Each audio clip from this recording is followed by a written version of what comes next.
आप अगर अच्छा कर्म कर रहे हैं, श्रेष्ठ कर्म कर रहे हैं, श्रेष्ठ भाव आप रखे हैं, श्रेष्ठ कर्म यदि आप कर रहे हैं, तो उसकी चमक कभी समाप्त होने वाली नहीं, कभी समाप्त। अच्छा कर्म करते रहिए और जितना जितना अच्छा कर्म करोगे चमक बढ़ती चली जाए। माँ जगत जननी को अपशब्द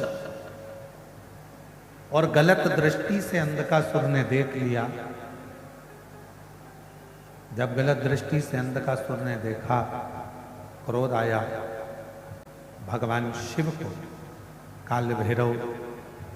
प्रकट हुए और अंधकासुर का अंत किया। माँ होती। एक बड़ा सुंदर चरित्र शिव महापुराण की आज सोमवारी के दिन कथा का वर्णन करते हुए हम आपको कहें, जब जिंदगी में बहुत ऐसा हताशपन लगने लगे और लगने लगे कि हमारा कोई साथ देने वाला नहीं है और हम बिल्कुल अकेले हो गए हैं, कोई हमारा साथ नहीं दे रहा है, कोई हमारा साथ देने वाला नहीं है, आपको ऐसा लगने लगे कि हम अकेले हो गए, कोई साथ देने वाला नहीं है और मंजिल मिल नहीं रही, मंजिल प्राप्त ही नहीं हो रही। कनेर के फूल को हल्दी और कुंकू में लगाकर, हल्दी और कुंकू लगाकर कनेर के फूल में, कुंकू बोलते हो इधर, रोली बोलते हो, क्या बोलते हो? कुमकुम, रोली। तो जो भी आप लोग स्मरण में लेते हैं, हल्दी और कुमकुम, रोली लगाकर कनेर के पुष्प को यदि सोमवार की अष्टमी के दिन मां जगतजननी की पीठिका का स्मरण करेंगे। जैसे ये शिवलिंग है और ये जो पीठिका है जहाँ पर शिवलिंग रखा है, गोल जो पीठिका दिख रही है या चौकोर हो या जो भी आकृति की हो पीठिका, वो पीठिका और ये जल निकलने वाला जलाधारी का स्थान। तो कनेर का जो पुष्प होता है उसमें कुंकू और हल्दी लगाकर सोमवार की अष्टमी के दिन आप जब बहुत हताश हो जाएं, कोई साथ देने वाला ना मिले और कोई बड़ी उलझन में अगर उलझे पड़े हैं, एक कनेर का पुष्प इस पीठिका पर कहीं पर भी,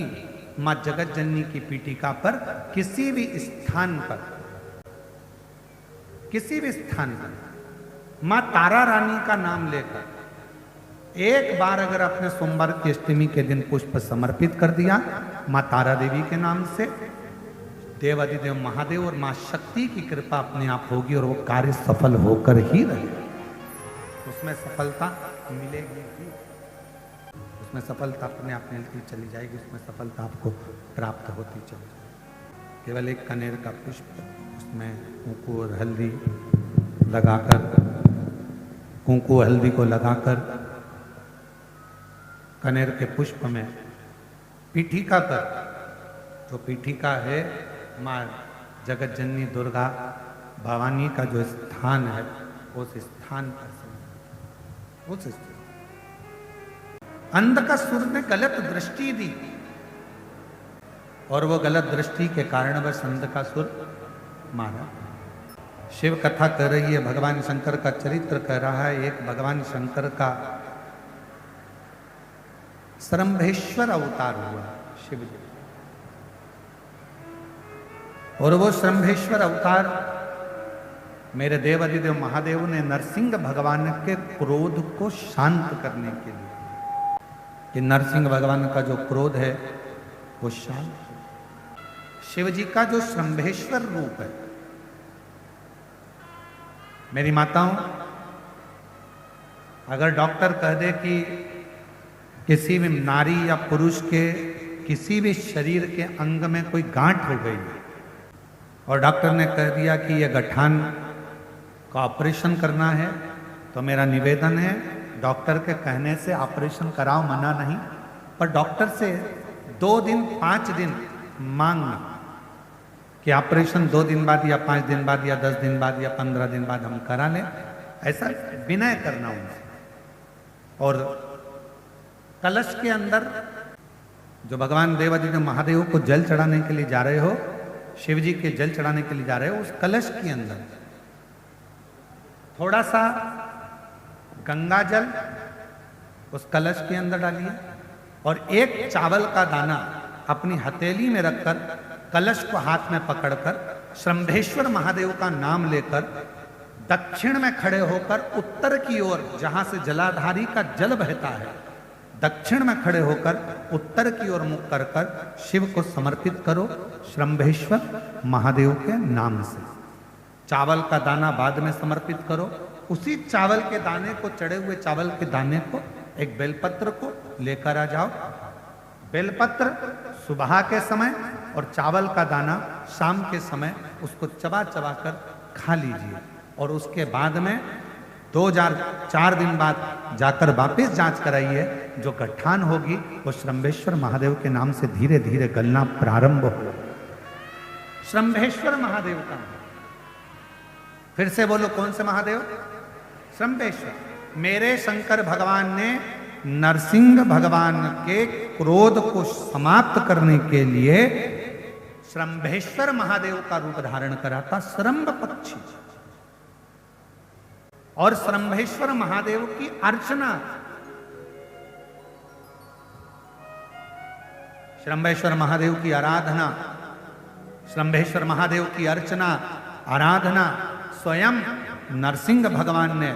भगवान शंकर की करी, श्रंभेश्वर महादेव।